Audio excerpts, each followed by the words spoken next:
Hi guys, இன்னைக்கு மார்னிங்ல breast feeding அப்போ வர கோல்ட் அண்ட் காஃபை எப்படி ப்ரிவென்ட் பண்ணலான்னு பார்க்கலாம். ஜிஞ்சர் கார்லிக் உங்கள் டயட்டில் ஆட் பண்ணுறதுனால டபுள் அட்வான்டேஜ் இருக்குது. ஒன்று கோல்ட் அண்ட் காஃப் ப்ரிவென்ட் பண்ணலாம், இன்னொன்று லாக்டேஷனை இம்ப்ரூவ் பண்ணும்.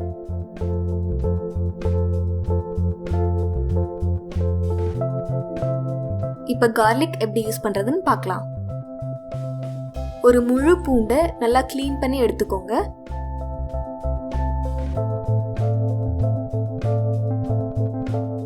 நார்மலாக ரைஸ் குக்கரில் இதை வச்சுடுங்க. எக்ஸ்ட்ராவாக தண்ணி எதுவுமே ஆட் பண்ண தேவையில்லை. ரைஸ் கூடவே பூண்டும் நல்லா வெந்துடும். இதை முருங்கைக்காய் சாப்பிட்ற மாதிரி சாப்பிட்டுக்கோங்க.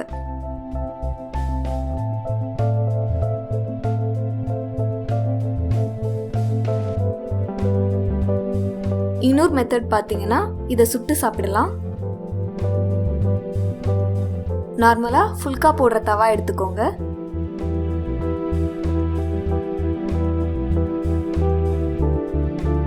தோலோட இருக்கிற பூண்டை தவா மேலே ஸ்ப்ரெட் பண்ணிக்கோங்க.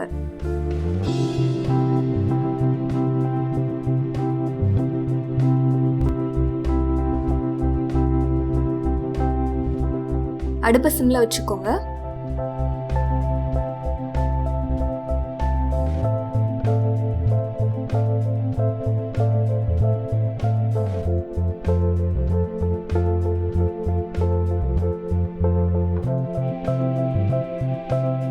பூண்டு வெடிக்கிற சான்ஸ் இருக்கனால கொஞ்சம் கேர்ஃபுல்லா பண்ணுங்க.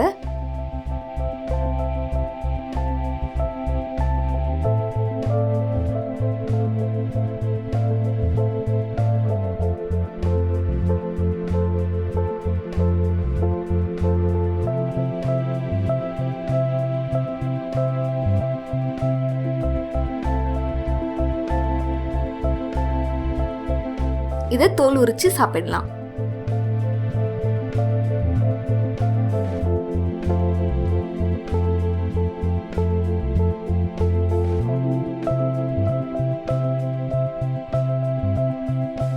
ரொம்ப பிளாக்கா இருந்தா அந்த பார்ட்டை ரிமூவ் பண்ணிட்டு சாப்பிடுங்க.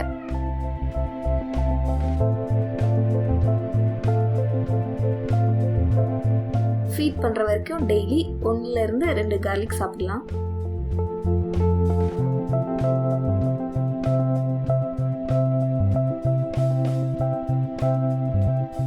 நீங்க ஃபிஷ் கறி பண்ணும்போது ஒரு முழு பூண்டு போட்டு செய்யலாம்.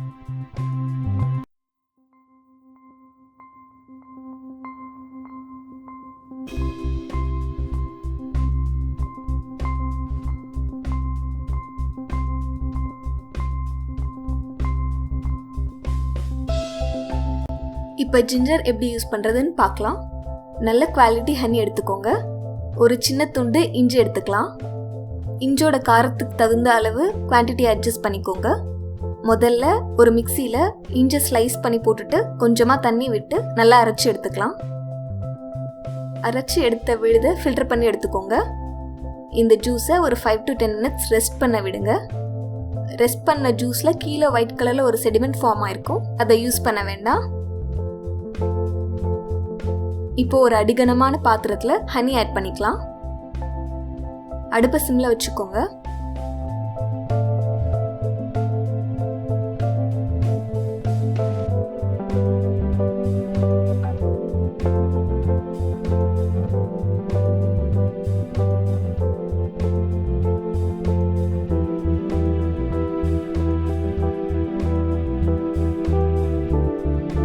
ஹனி நல்லா பொங்கி வரும்போது இந்த இஞ்சி ஜூஸை ஆட் பண்ணிக்கலாம்.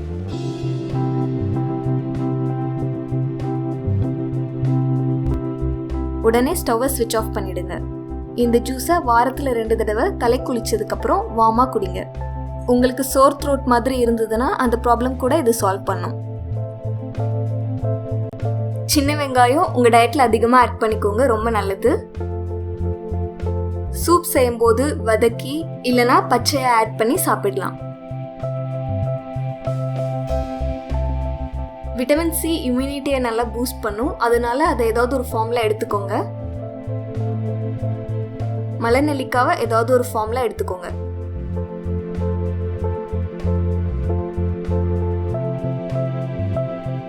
லெமன் பார்த்தீங்கன்னா ரசம் செஞ்சு சாப்பிடலாம், இல்லைனா வார்ம் வாட்டரில் ஜூஸ் மாதிரி போட்டு சாப்பிடலாம். சாத்துக்குடி கூட வார்ம் வாட்டரில் ஜூஸ் மாதிரி செஞ்சு சாப்பிடலாம். உங்களுக்கு ஜூஸாக குடிக்க விருப்பம் இல்லைன்னா இந்த மாதிரி சாத்துக்குடியை 2 ஸ்லைஸ் பண்ணி உப்பு பெப்பர் தூவி சாப்பிடலாம்.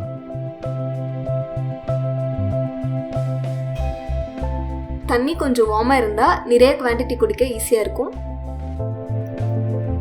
சீரக தண்ணி கூட குடிக்கலாம்.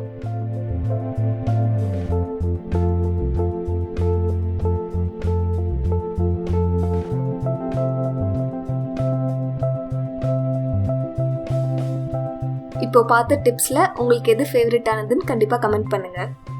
உங்களுக்கு இந்த வீடியோ யூஸ்ஃபுல்லாக இருந்ததுன்னு நினச்சிங்கன்னா லைக் அண்ட் ஷேர் பண்ணுங்கள். மாமி மேக்கு சப்ஸ்கிரைப் பண்ணுங்கள். மற்ற சோஷியல் மீடியாலையும் ஃபாலோ பண்ணுங்கள்.